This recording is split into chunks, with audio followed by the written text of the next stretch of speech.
BJP में होगी बगावत, सांसद, विधायक और पूर्व सीएम जाएंगे कांग्रेस में। एमपी में चुनाव प्रचार समाप्त होने के दिन बीजेपी के साथ होगा बड़ा खेल। 15 नवंबर को कांग्रेस लगाएगी बीजेपी में सेंध, तैयारी पूरी। ऑपरेशन लोटस की जगह अब ऑपरेशन हस्त का जोर। अब तक बीजेपी की ओर से तमाम राज्यों में ऑपरेशन हस्त चलाया गया, विरोधी दलों की सरकारों गिराया गया और अपनी सरकार बनाई गई। लेकिन अब स्थिति तेजी से बदलती दिखाई दे रही है। अब हस्त चलाने की तैयारी शुरू हो गई है। पिछले दिनों कर्नाटक के सीएम सिद्धारमैया ने ऐलान किया था कि बीजेपी और जेडीएस के 1.5 दर्जन के करीब विधायक उनके संपर्क में, और जिस दिन पार्टी हाईकमान की ओर से हरी झंडी मिलेगी, राज्य में ऑपरेशन हस्त को अंजाम दे दिया जाएगा।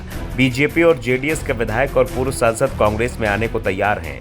सिद्धारमैया के बयान से पहले से ही राज्य में हलचल मची हुई थी और अब राज्य के डिप्टी सीएम डीके शिवकुमार की ओर से बड़े संकेत दिए गए हैं।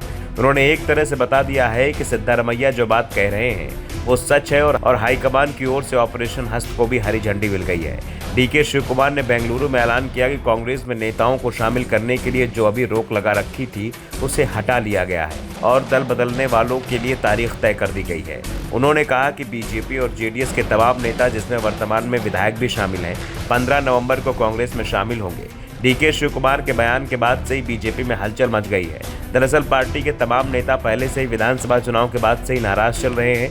दरअसल जिस तरह से बीजेपी के संगठन महासचिव बीएल संतोष प्रदेश में बीजेपी को चला रहे हैं, उसके चलते राज्य के तमाम दिग्गज नेता पहले से ही परेशान दिख रहे हैं। संतोष ने अधिकांश दिग्गज नेताओं को पहले से ही किनारे लगा दिया है। राज्य में पिछले 15 साल में बीजेपी के 4 सीएम रहे हैं और संतोष ने चारों को किनारे लगा दिया है। जगदीश शेट्टार का तो विधानसभा चुनाव में संतोष के दबाव में टिकट ही काट दिया गया था, जिसके बाद वो पार्टी ही छोड़कर कांग्रेस में चले गए। येदियुरप्पा के साथ संतोष का विवाद सड़क पर आ चुका है और इसी के चलते येदियुरप्पा को किनारे लगा दिया गया।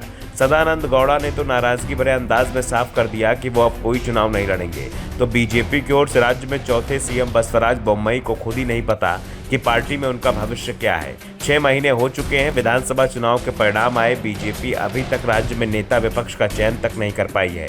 इस बीच डीके शिवकुमार के बयान से हलचल मच गई है।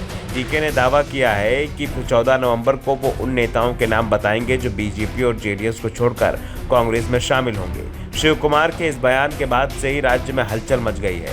जेडीएस ने तो अपने विधायकों की बैठक ही बुला ली और उनसे शपथ पत्र तक ले लिया कि वो दल बदल नहीं करेंगे। इसके बाद कुमारस्वामी की ओर से दावा किया गया कि शिवकुमार जो भी बोल रहे हैं उसमें कोई भी सच्चाई नहीं है, जबकि बीजेपी की ओर से इस तरह का कोई बयान सामने नहीं आया है। हाँ, भारतीय जनता युवा मोर्चा के राष्ट्रीय अध्यक्ष तेजस्वी सूर्या की डीके शिवकुमार के साथ तस्वीरें जरूर सामने आई, जिसे लेकर अलग ही सवाल उठ रहे हैं। दरअसल राज्य के बीजेपी नेता जेडीएस के साथ हुए गठबंधन को लेकर नाराज बताए जा रहे हैं। बीजेपी के प्रदेश के नेताओं का दावा है कि बीजेपी को जेडीएस के साथ गठबंधन की कोई जरूरत भी नहीं है। इस गठबंधन से सिर्फ जेडीएस को फायदा होगा, जबकि बीजेपी के हिस्से में सिर्फ नुकसान ही आना है। हमें इसकी कोई ज़रूरत नहीं थी, फिर भी पार्टी ने जेडीएस के साथ गठबंधन कर, ये उन्हीं का फैसला है और पार्टी को इस फैसले के चलते नुकसान होगा। और अब तो पार्टी के अंदर से लेकर बगावत के हालात दिखाई दे रहे हैं। Bureau report, the Navdarpan news.